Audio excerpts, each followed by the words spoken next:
방금 레위기 22장 17절에서 33절을 본문으로 정하고 함께 교독도 했습니다만, 오늘 말씀의 실질적 본문은 21장, 22장 전체입니다. 지금은 잠시 멈춘 상태입니다만 수요 예배 때 지금 레위기 강해를 진행하고 있습니다. 16장까지 진도가 나갔습니다. 그렇기 때문에 이미 여기에 있는 세부적인 규례들, 어떤 제사 이런 내용들은 수요 예배 때 이미 다 전한 내용이기도 합니다. 그리고 더 자세한 내용들은 수요 예배 때 계속 전할 것입니다. 오늘은 21장, 22장 전체의 큰 줄거리 위주로 전할 것이고, 또 그것을 통해서 주시는 하나님의 은혜를 나누려고 합니다. 어쩌면 오늘 말씀이 조금은 딱딱하고 어려울 수가 있습니다. 지난주 말씀 기억하십니까? 먹을 말씀이 젖이 아니고 딱딱한 음식일지라도, 오늘 비록 딱딱할지라도 우리는 젖먹이 아이가 아니기 때문에 맛있게 먹을 수 있을 것입니다.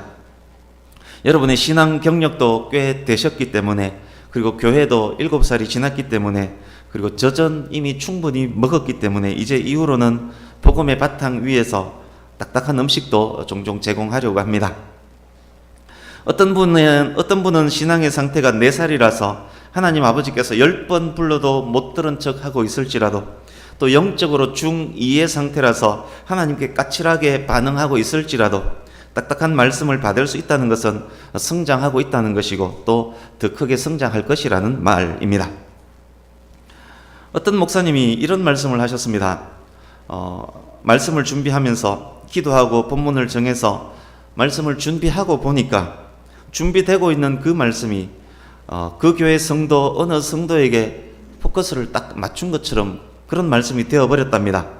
행여 그 성도가 상처받지 않을까 고민도 되지만, 한편으로는 그 성도가 이 말씀을 통해서 치유되고 회복되었으면 좋겠다라는 생각이 많이 들었습니다. 그래서 더 열심히 준비를 했답니다. 그런데 참 희한합니다. 그 성도에게 가장 필요한 하나님의 말씀인데 그 주에 그 성도가 결석한답니다.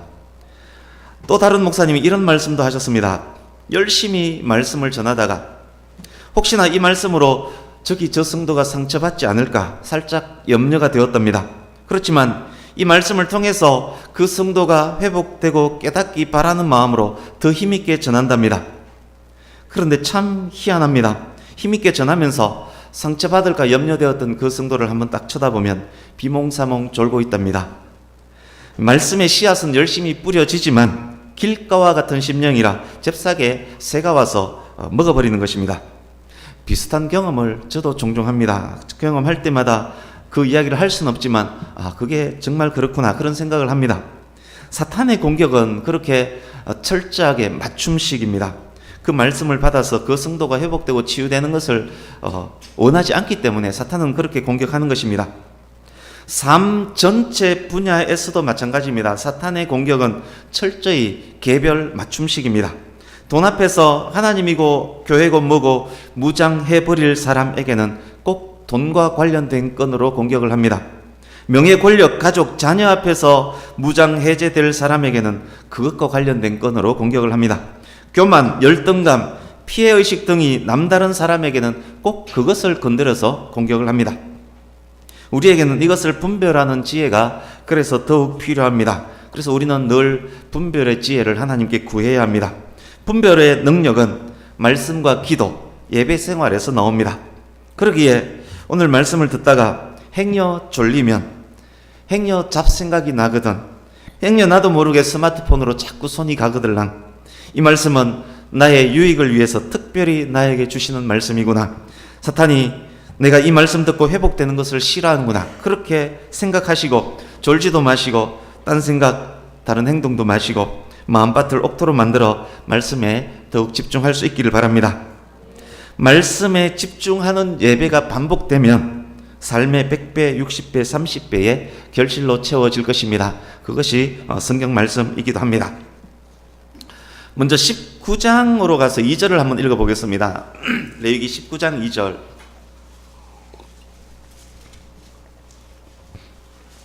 같이 읽습니다. 시작. 너는 이스라엘 자손의 온 회중에게 말하여 이르라. 너희는 거룩하라. 이는 나 여호와 너희 하나님이 거룩함이니라. 아멘. 이제 20장 8절을 같이 읽습니다. 20장 8절 시작.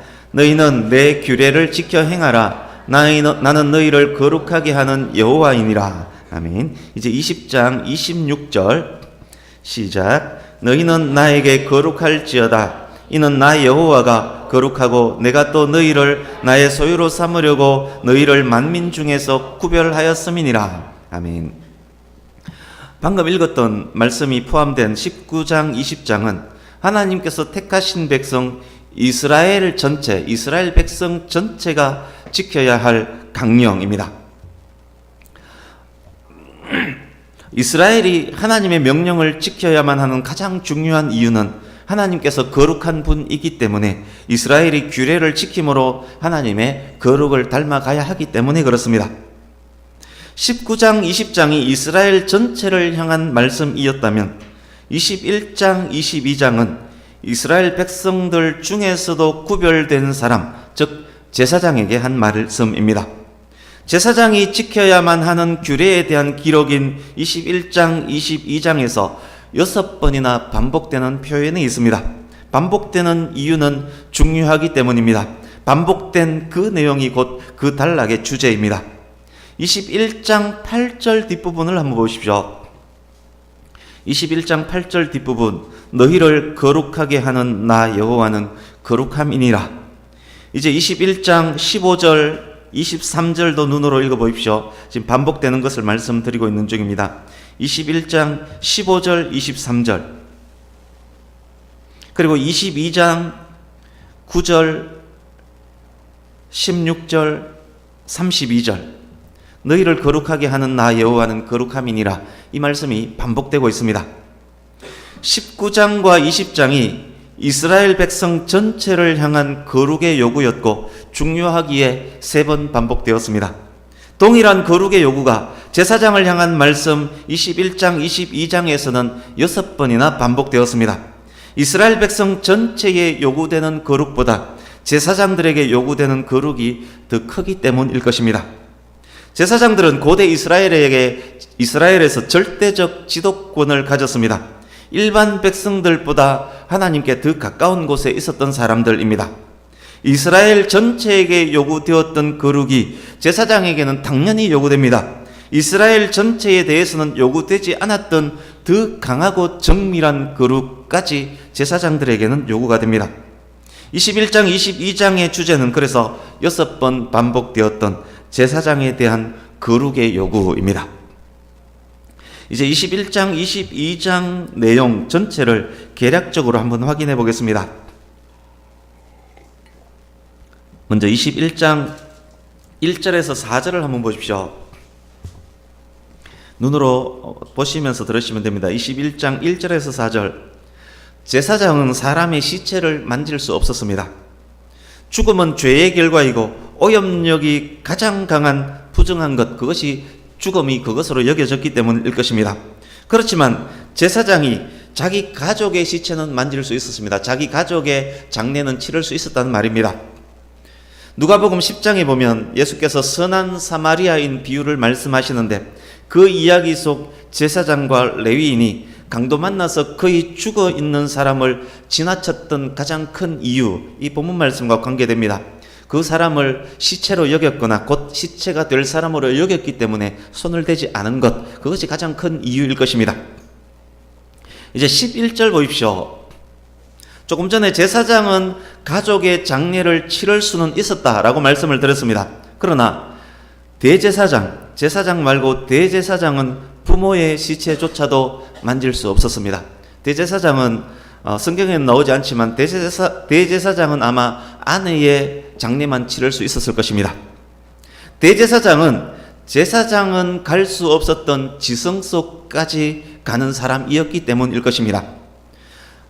이 말씀을 통해서 또 알 수 있는 것이 있습니다. 죽은 사람을 숭배하는 것이 얼마나 어리석고 그것이 부정하기까지 한 것인지 이 말씀을 통해서 우리는 확인할 수 있습니다. 이제 7절 보십시오. 21장 7절. 제사장은 창녀는 당연하고 이혼당한 여자와도 결혼할 수 없었습니다. 제사장은 처녀, 과부와만 결혼할 수 있었습니다. 이제 13절, 14절 보십시오. 대제사장은, 조금 전에는 제사장 이야기였지만 대제사장은 과부와도 결혼할 수 없었습니다. 대제사장은 오직 처녀와만 결혼할 수 있었습니다. 이제 16절에서 24절을 눈으로 보십시오. 16절에서 24절. 제사장은 신체적으로 흠이 없어야만 합니다. 장애, 기형, 골절, 척추질환, 안과 피부과 질환이 있는 자, 성불구자 등은 그가 제사장 가문에서 태어났을지라도 하나님께 제물을 드리는 제사장 임무를 수행할 수 없었습니다. 이스라엘 백성들과 하나님의 중간에서 일을 하는 제사장이 흠이 있어서는 안 된다는 말입니다. 생육하고 번성하라 하신 하나님 앞에서 성불구가 제사장 역할을 할 수 없었던 것 당연합니다. 그러나 그들에게 흠이 있을지라도 제사장의 집안 사람이기 때문에 이스라엘이 하나님께 드린 성물 중 제사장에게 주어진 음식들은 먹을 수 있었습니다. 제사장은 아닐지라도 제사장의 가족은 성물을 먹을 수 있었다는 말입니다. 육체적 흠결이 있다는 이유로 제사장 가족이 재정적 곤란은 겪지 않았다는 이야기입니다. 말씀드렸던 내용들은 최근 주일낮 말씀 본문이었던 히브리서 말씀과 많이 연결됩니다. 예수님은 절대적 순결, 절대적 거룩을 갖춘 완벽한 대제사장이십니다. 그러기에 그리스도께서는 하늘의 성소에서 하나님 보좌 우편에서 모든 성도들을 위한 대제사장직을 수행할 수 있는 것입니다. 완벽한 대제사장이신 그리스도의 신부 누구입니까? 오늘 대제사장의 신부는 천년만이 될 수 있다라고 말씀드렸습니다. 완벽한 대제사장이신 그리스도의 신부는 오직 천년만이 대제사장의 아내가 될 수 있었던 것처럼 신랑 되신 예수께서 다시 오실 그날에 어린 양의 혼인잔치에 참여할 수 있는 신부는 예수께서 성결하고 흠이 없도록 만드신 흠없고 순결한 교회입니다. 어린 양의 신부는 교회만이 가능한 이유입니다. 이제 22장으로 갑니다. 1절에서 16절을 먼저 보겠습니다. 역시 눈으로 읽으면서 들어주십시오.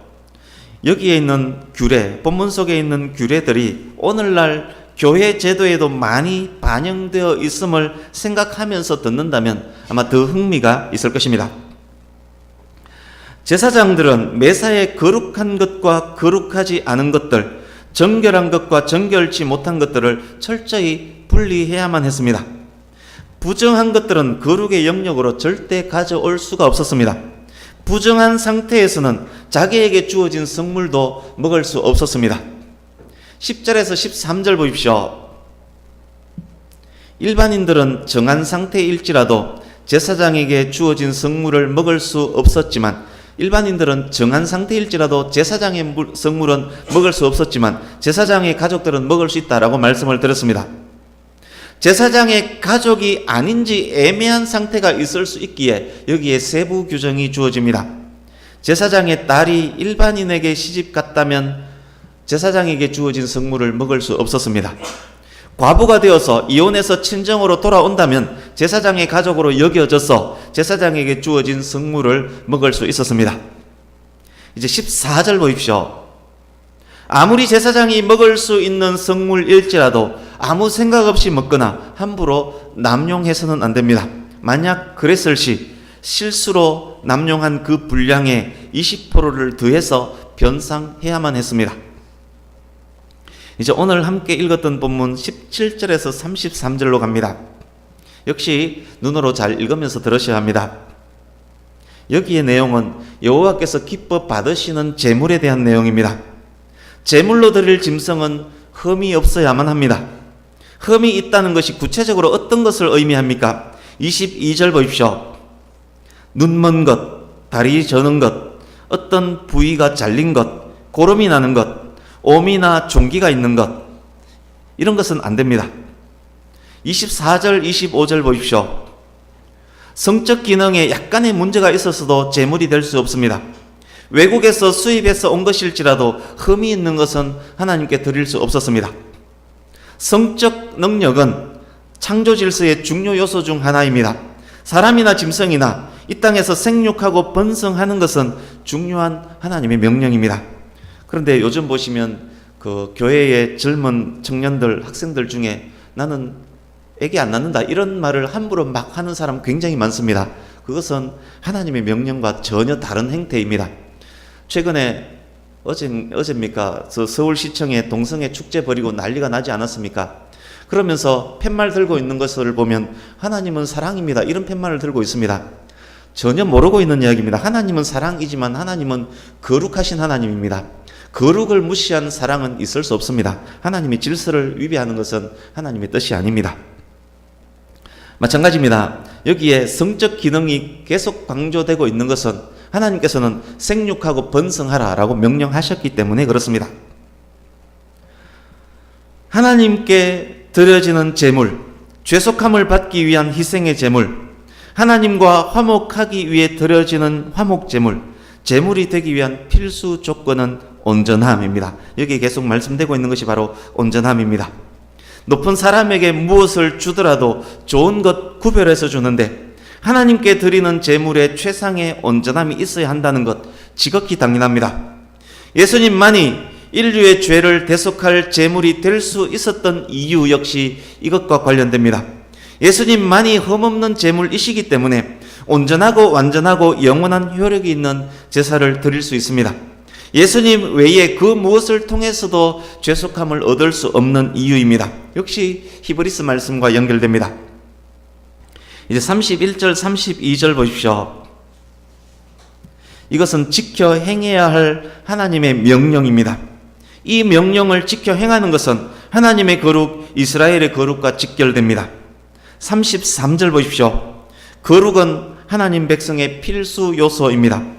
거룩함으로 나아가는 그에게 하나님께서 그의 하나님이 되어주시는 것입니다. 전체 설명을 위해서 전체 톱니바퀴가 맞물리게 하기 위해서 하나 더 확인해야 하는 것이 있습니다. 레위기 11장으로 잠시 가겠습니다. 아구를, 짝을 여러분 맞춰 보시기 바랍니다. 머릿속에서 왜 11장을 확인하는지. 레위기 11장 전체를 눈으로 한번 쭉 읽어 보십시오. 레위기 11장의 내용은 정한 짐승과 부정한 짐승에 관한 것입니다. 이런 짐승은 정한 짐승이기 때문에 먹을 수 있고 저런 짐승은 부정하기 때문에 먹을 수 없다. 그런 내용입니다. 조류, 어류, 파충류, 곤충류에 이르기까지 구분해서 세세하게 기록해 놓았습니다. 사람이 부정한 짐승의 시체를 만지면 그 사람까지 부정해집니다. 어떤 물건이 부정한 짐승의 시체와 접촉하면 그 물건까지 부정해집니다. 우리 45절, 11장 45절을 같이 한번 읽어보겠습니다.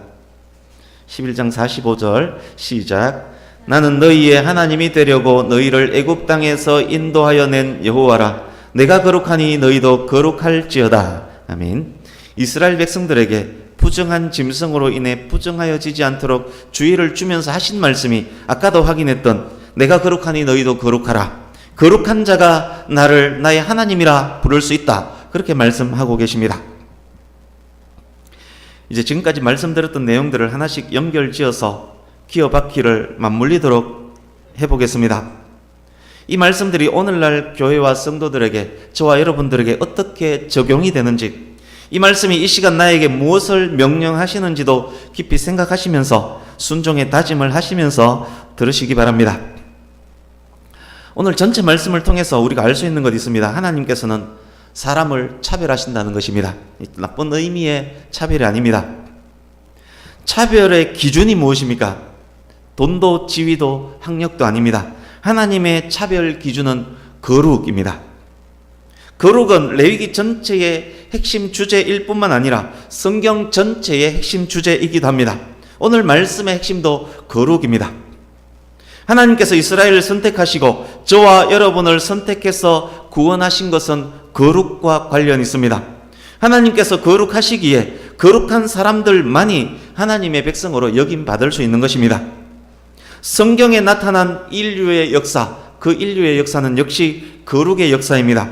하나님께서 독생자 예수를 통해서 인류를 구원해 가시는 역사, 구속사는 거룩한 것과 그렇지 못한 것을 분리해 나가는 역사입니다. 성도냐 아니냐에 따라서 영생과 영벌로 나누어지는 역사, 예수님의 초림부터 재림까지 이어지는 그 역사, 예수님이 오심을 준비하고 말씀했던 그 구약의 역사, 그 모든 역사가 거룩하지 못한 것에서 거룩한 것을 분리내어서 구원하는 역사, 결국 예수님 다시 오실 때 성도냐 아니냐에 따라서 분리가 이루어지는 역사, 거룩의 역사가 바로 구속사입니다. 구약에서 사람은 크게 두 종류로 구분되었었습니다. 어떻게 구분되었습니까? 이방인과 선민 이스라엘로 이렇게 구분이 되었습니다. 이스라엘은 또다시 두 종류로 세분되었습니다. 일반 백성과 제사장, 이렇게 구분되었습니다. 이 구분의 기준 역시 거룩입니다. 이방인에게서 거룩한 백성으로 구분된 것이 바로 이스라엘 백성입니다. 이스라엘 백성 안에서도 하나님의 성소에 들어갈 수 있는 사람, 제사장으로 또 구분이 있었습니다. 제사장 집안일지라도 육체적 흠이 있으면 제사장이 될 수 없었습니다. 짐승들도 크게 두 종류로 구분합니다. 부정한 짐승과 정한 짐승. 정한 짐승은 또다시 두 종류로 세분이 됩니다. 흠이 없어서 하나님께 제물로 드려질 수 있는 짐승, 흠이 있어서 하나님께 제물로 드려질 수 없는 짐승입니다. 이 구분 역시 거룩이 기준입니다. 거룩의 기준에 의해서 사람과 짐승에게 이런 병행이 이루어집니다. 이방인 대 이스라엘은 부정한 짐승 대 정한 짐승, 이해가 되실 겁니다.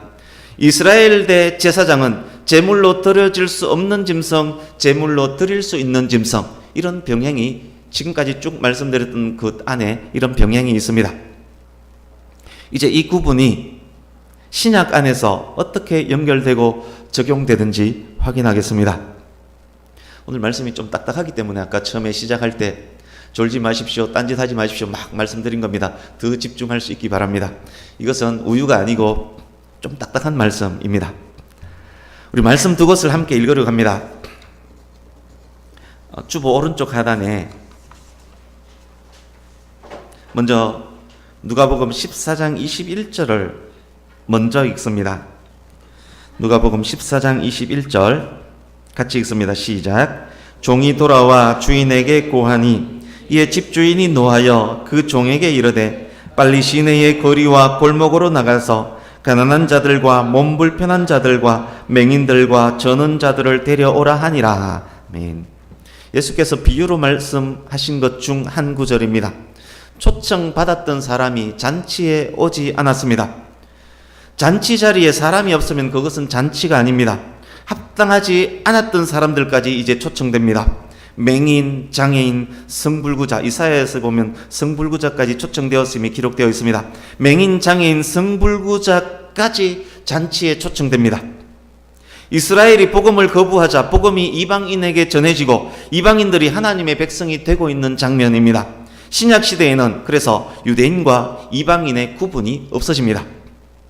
어떻게 그것이 가능할 수 있습니까? 거룩하지 못했던 이방인이 어떻게 하나님 백성 될 수 있습니까? 예수 그리스도의 구속 사역으로 인함입니다. 유대인, 이방인 할 것 없이 예수님을 믿으면 누구든지 예수님의 보혈의 공로로 하나님으로부터 의롭다, 거룩하다, 너는 내 아들이다, 내 딸이다 칭함을 받게 되는 것입니다. 그것이 바로 중생 거듭남입니다. 거룩하지 않았던 백성들이 거룩한 백성들로 합법적으로 인정받게 되는 것입니다. 뿐만 아닙니다. 구약의 이스라엘 백성들은 제사장들을 통해서 희생제사를 통해서 하나님께 가까이 갈 수 있었지만 신약의 성도는 예수님의 대속함으로 예수께서 영원한 대제사장 되심으로 인해서 예수님을 통해서 거룩함을 인정받았기 때문에 하나님 앞으로 직접 갈 수 있는 존재가 됩니다. 주보 오른쪽 아랫부분 베드로전서 2장 9절을 같이 읽겠습니다. 시작. 너희는 택하신 족속이요 왕같은 제사장들이요 거룩한 나라요 그의 소유가 된 백성이니 이는 너희를 어두운 데서 불러내어 그의 귀한 빛에 들어가게 하신 이의 아름다운 덕을 선포하게 하려 하심이라. 아멘. 신약의 성도는 하나님께 바로 갈 수 있기 때문에 예수님을 통해서 바로 갈 수 있기 때문에 그래서 왕같은 제사장인 것입니다. 거룩한 하나님의 백성이 된 것입니다. 비록 맹인이고 장애인일지라도, 비록 성불구자일지라도 신약의 성도는 제사장입니다. 성도에게 그런 신분이 주어진 이유가 무엇입니까? 하나님의 아름다운 덕을 선포하게 하기 위해서입니다. 하나님의 아름다운 덕을 선포하는 것, 하나님의 영광을 나타내는 것, 하나님을 높이며 찬양하는 것, 그것은 모든 성도의 사명입니다. 그렇지만 구약의 제도들이 신약에서 완전 사라진 것은 아닙니다. 정신은 그대로 살아서 상당 부분 교회와 교회 조직, 성도들에게 반영되어 적용이 됩니다. 몇 가지만 말씀을 드리려고 합니다. 조금 전에 확인했듯이 모든 성도들에게는 하나님의 아름다운 덕을 선포하는 사명이 주어져 있습니다. 구약시대 때 일반 백성들보다 제사장과 대제사장들에게 더욱 엄한 규정이 적용되었던 것처럼 신약의 교회에도 일반 성도들보다 더욱 엄한 규정이 요구되는 지도자들이 있습니다. 말씀 한 곳 확인을 하려고 합니다. 우리 신약성경 레위기는 표시해 두시고 신약성경 338페이지 디모데전서 3장으로 갑니다.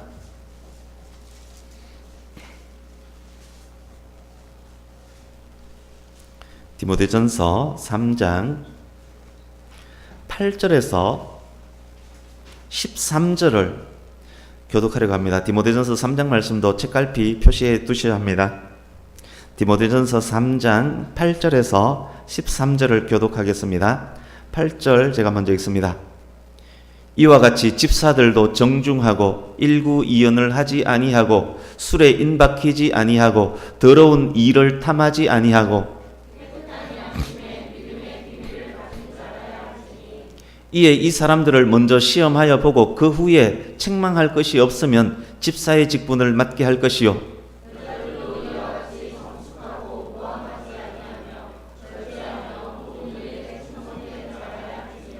집사들은 한 아내의 남편이 되어 자녀와 자기 집을 잘 다스리는 자일지니 집사의 직분을 잘한 자들은 아름다운 지위와 그리스도 예수 안에 있는 믿음의 큰 담력을 얻느니라. 아멘. 집사의 자격에 대한 말씀입니다. 여기에 집사를 오늘날 집사, 안수집사, 권사 등의 직분을 가진 교회 공동체 안에 지도자로 보시면 됩니다.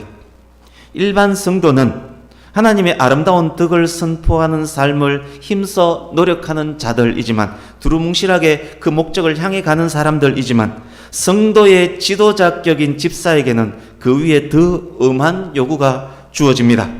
신중해야 되고 일구이연하지 않아야 하고 술에 빠지지 않아야 하며 거룩하고 정당한 방법으로 돈을 벌며 깨끗한 양심을 갖고 믿음의 진리를 간직한 사람이어야 합니다.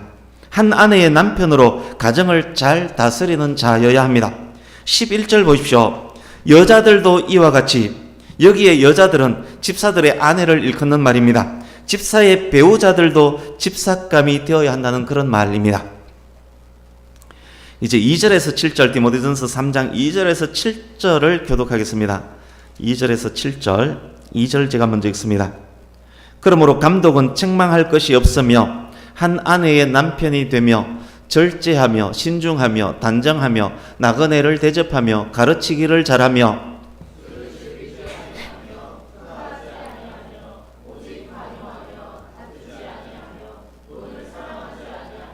자기 집을 잘 다스려 자녀들로 모든 공손함으로 복종하게 하는 자라야 할지며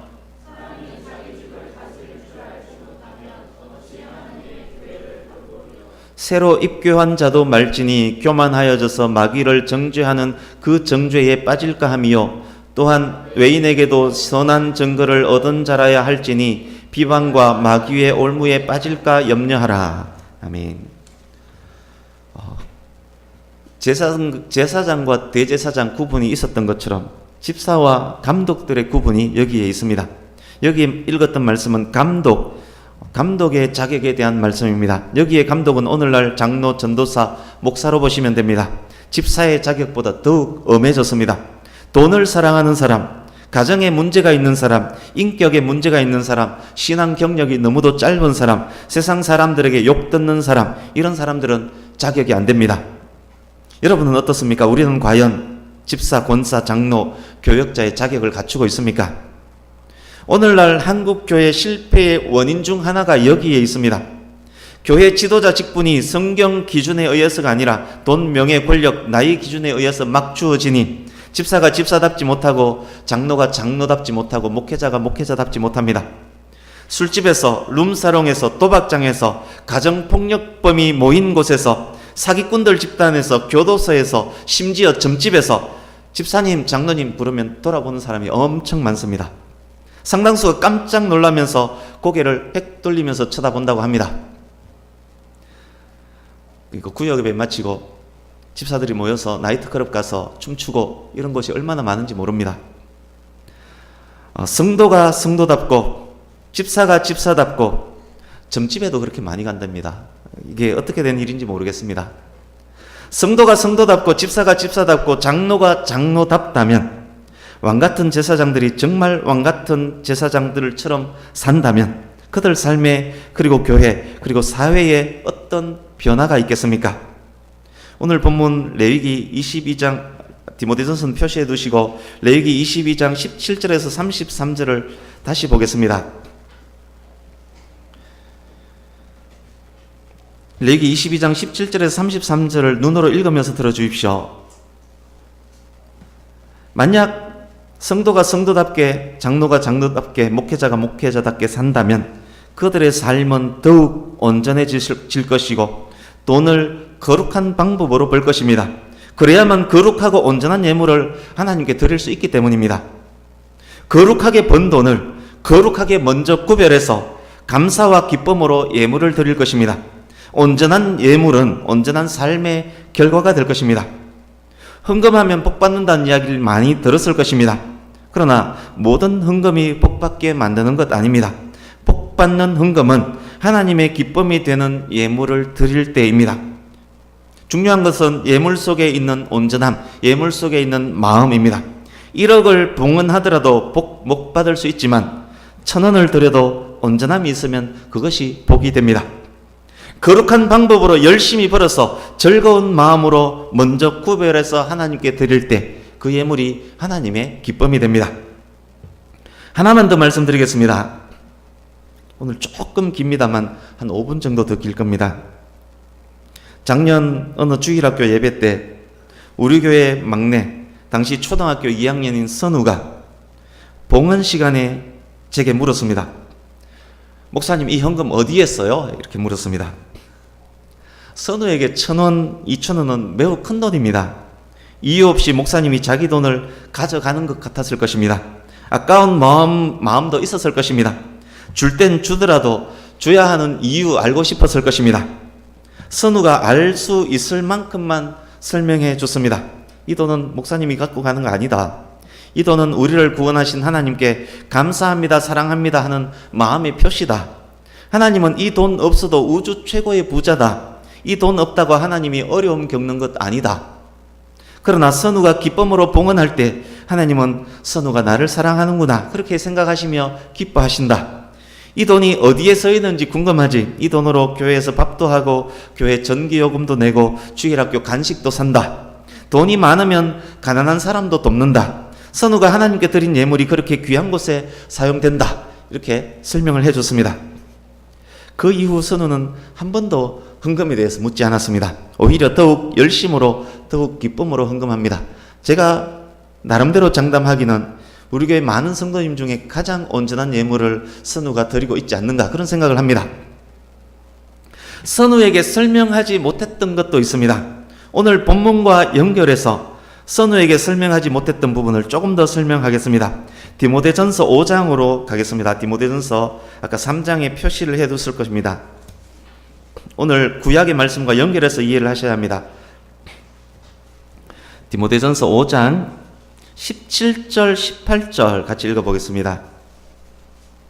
디모데전서 5장 17절 18절 시작. 잘 다스리는 장로들은 배나 존경할 자로 알되 말씀과 가르침에 수고하는 이들에게는 더욱 그리할 것이니라. 성경에 일러서되 곡식을 밟아 떠는 소의 입에 망을 씌우지 말라 하였고 또 일꾼이 그 삭을 받는 것은 마땅하다 하였느니라. 아멘. 말씀과 가르침에 수고하는 이들은 오늘날 목회자를 일컫습니다. 이스라엘 백성들이 하나님께 드린 제물 중 제사장들 몫으로 돌아가는 성물이 있었듯 목회자는 성도들이 들은 헌금의 일부를 사례로 받아서 생활을 유지하는 것 당연하다는 말씀입니다. 그뿐만이 아닙니다. 제사장들 가족도 규정에 의해서 제사장을 위한 성물을 먹을 수 있었듯 목회자의 배우자 자녀 역시 목회자의 사례로 생활하고 공부도 한다는 이야기입니다. 제사장에 출가한 자녀에 대한 규정들이 따로 있었듯 세부 내용 역시 교회 내규로 정할 수 있을 것입니다. 이제 디모데전서 6장 7절에서 10절을 같이 읽습니다. 디모데전서 6장 7절에서 10절 시작. 우리가 세상에 아무것도 가지고 온 것이 없음에 또한 아무것도 가지고 가지 못하리니 우리가 먹을 것과 입을 것이 있은즉 족한 줄로 알 것이니라. 부하려 하는 자들은 시험과 올무와 여러 가지 어리석고 해로운 욕심에 떨어지나니 곧 사람으로 파멸과 멸망에 빠지게 하는 것이라. 돈을 사랑함이 일만 악의 뿌리가 되나니 이것을 탐내는 자들은 미혹을 받아 믿음에서 떠나 많은 근심으로서 자기를 찔렀도다. 아멘. 아까 구약의 제사장들이 성물을 함부로 사용하거나 남용할 시에 원금에 20% 추가해서 변상해야 되는 규례를 확인했습니다. 교회와 성도, 목회자들도 마찬가지입니다. 돈을 사랑하면 안 됩니다. 목사건 장로건 집사건 돈을 사랑하면 미혹을 받아서 믿음에서 떠나 멸망할 가능성 굉장히 많습니다. 성도들이 하나님께 드린 귀한 예물을 교회가 함부로 쓰거나 낭비해서도 안 됩니다. 만약 재정위원들이 함부로 헌금을 유용하면 그에게 응분의 벌칙을 주는 것, 그것은 매우 성경적입니다. 이것 또한 오늘날 한국 교회의 실패 원인 중 하나입니다. 성도가 너무도 돈을 사랑합니다. 하나님과 재물을 겸하여 섬길 수 없느니라. 이 말씀은 달달 외우지만 하나님보다 돈을 더 사랑합니다. 돈이 우선이고 하나님은 나중입니다. 돈을 사랑하니 하나님께 드릴 줄을 모릅니다. 드리더라도 먼저 자기 것을 우선 구별하고 남은 것을 하나님께 드립니다. 밭을 가는 소의 입에 망이 씌워져 있는 경우도 매우 많습니다. 큰 교회는 돈을 쓸 데가 없어서 화장실까지 대리석으로 바르고 담임 목사는 최고급 승용차를 타고 다니지만 수많은 개척교회 목사님들은 끼니까지 굶고 있습니다. 목사가 돈을 사랑하니 성도들이 돈을 사랑합니다. 목사가 돈 앞에서 신앙이고 뭐고 무장해제 되어버리니 성도들도 돈 앞에서 꼼짝을 못합니다. 사탄은 맞춤식으로 돈으로 목회자와 성도들을 공격합니다. 교회 분란의 원인 중심에 돈이 있습니다. 돈 때문에 교회를 떠나는 많은 사람들이 생겨납니다. 교회 재정이 투명하지 않습니다. 성도들이 하나님께 드린 귀한 예물이 마치 제 것인 양 자기 이름을 높이는 곳에 막 쓰여집니다. 목사도 성도들도 도저히 돈에 대해서는 만족함을 모릅니다. 이것이 오늘날 교회 타락의 가장 큰 원인 중에 하나입니다. 이제 말씀을 맺으려 합니다. 시간이 많이 지났기 때문에 짧게 마무리하겠습니다. 먼저 다시 한번 말씀드립니다. 여러분의 마음 심령이 옥토가 되어서 오늘 말씀을 아멘으로 감사로 받아 먹을 수 있기를 간절히 바랍니다. 하나님께서 100배, 60배, 30배로 열매 맺게 하시는 은혜를 분명 경험하게 될 것입니다.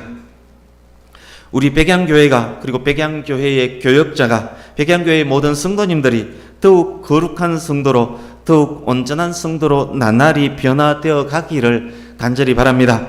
우리의 모든 삶이, 우리가 행하는 봉사와 섬김이, 우리가 하나님께 드리는 예물이 하나님께서 기쁘시게 받으시는 것이 되기를 간절히 바랍니다. 참된 집사로, 참된 권사로, 참된 장로로, 참된 교역자로 더욱 거룩함으로, 더욱 온전함으로 점점 더 바르게 튼튼하게 세워져 가는 저와 여러분이 되기를 간절히 바랍니다. 그 모든 것을 통해서 백양교회 목장이 점점 하나님의 기쁨이 되고, 또 목회자는 예수님을 닮은 선한 목자로 더욱 열심히 밭을 갈며 목장을 일구고, 그 목장에 있는 양들은 들어가도 나가도 풍성한 꼴을 얻고, 양들의 영혼 육에는 평안과 풍성함이 넘치고, 성도들의 인격은 더욱 집사, 더욱 장로다워지고, 돈 앞에서, 자녀 앞에서, 술 앞에서, 쾌락 앞에서 무장해제되어 버리던 과거의 삶이 매일매일 하나님의 거룩을 점점 더 닮아가는 삶으로 변화되고, 그래서 세상 사람들로부터도 칭찬받는 백양교회가, 그리고 백양교회가 다른 교회의 모범이 되기를, 그런 성도, 그런 교회 되기를 간절히 바랍니다.